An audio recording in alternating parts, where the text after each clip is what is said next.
So let's talk about this school system. Check out this original video. Support families. Let's support divergent individuals. And let's get started.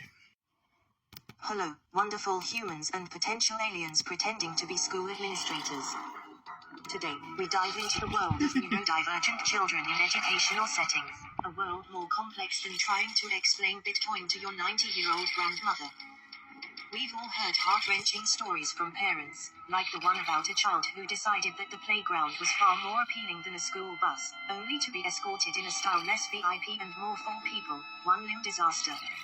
Now, let's be clear, communicating effectively in these situations is less about perfecting your teacher voice and more about understanding that these are not tiny adults who've read all the Wikipedia entries on emotional regulation.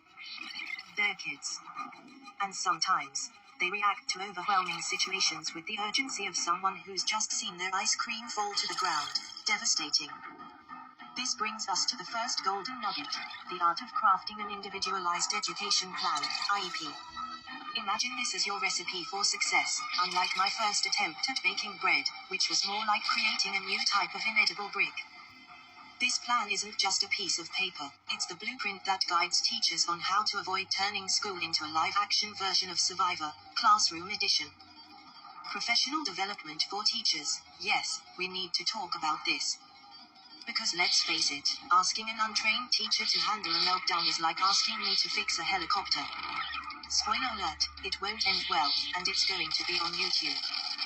Training in understanding neurodivergence, de-escalation techniques, and the most critical, the I see you and I hear you approach, is essential. Because nothing says I care like actually understanding the human in front of you. And how about creating a safe space? No, not a hide because you didn't do your homework safe space, but a calming area where kids can retreat when the world gets too worldwide. This isn't just a luxury, it's like Wi-Fi, pretty much essential. Now, on to empathy. It's the ingredient that's as necessary as flour in a bakery. Without it, we're just throwing eggs around hoping for a cake to appear. Teachers and staff need to tune into the why behind behaviors. It's not just acting up, sometimes, it's a silent help me spelled out in actions instead of words. Let's talk parental involvement.